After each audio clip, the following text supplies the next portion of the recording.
जिसमें वसंत ऋतु के बारे में बताया है। इसमें बताया गया है कोयल इस ऋतु में कोयल गाती है।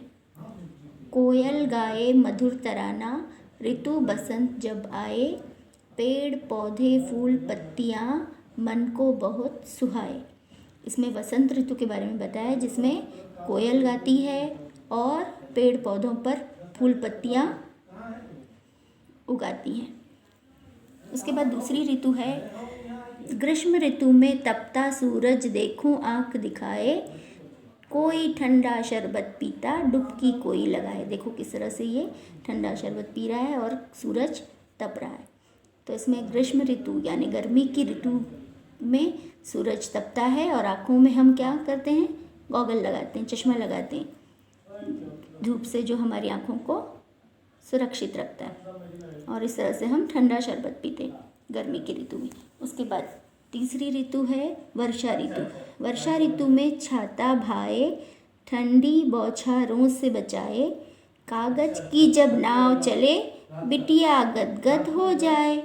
वर्षा ऋतु में छाता बहुत भाता है हमको, ठंडी बौछारों से वो हमारी रक्षा करता है और हम क्या करते हैं, कागज की नाव को पानी में बहाते हैं। बिटिया गदगद हो जाए, छोटे बच्चों को वर्षा ऋतु बहुत भाती है।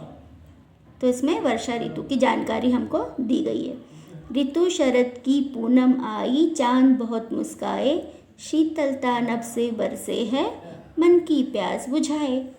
देखो किस तरह से शरद ऋतु की जानकारी दी है, जिसमें चांद मुस्काए, बच्चा देख रहा है चांद की तरफ और पूरा पूरा चांद दिखाई दे रहा है ना। पूनम की यानी पूर्णिमा के दिन जो चांद निकलता है वो पूरा पूरा गोल होता है। तो इस तरह से शरद की पूनम में चांद मुस्काए, चांद बहुत अच्छा लगता है और सब तरफ ठंडा वातावरण रहता है। ऋतु हेमंत की बेला के संग, मंद हवा ने ठंड बढ़ाई, स्वेटर पहनो टोपी पहनो, सारे ओढ़ो गरम रजाई। देखो ठंडी जब आती है ना, ठंडी के सीज़न में हम क्या करते हैं, स्वेटर पहनते हैं। तो यहाँ बताया गया कि हेमंत ऋतु की में हम स्वेटर पहनते हैं, टोपी पहनते हैं और गरम रजाई ओढ़ते हैं, न कि हम ढीला कपड़ा या सूती कपड़ा नहीं पहनते। उस समय हम गरम कपड़े पहनते हैं। ऋतु शिशिर ने करी घोषणा, पतझड़ आया, तेज हवा ने तब झकझोरा, पेड़ों से पत्तों को झड़ाया। इस तरह से कौन सी ऋतु में, शिशिर ऋतु में पतझड़ आता है, उस समय सारे पत्ते पेड़ों से झड़ जाते हैं, सूख कर गिर जाते हैं और फिर कुछ दिनों के बाद धीरे धीरे नए पत्ते आए। लेकिन शिशिर ऋतु में अधिकतर पत्ते इस तरह से पेड़ों से झड़ जाते हैं।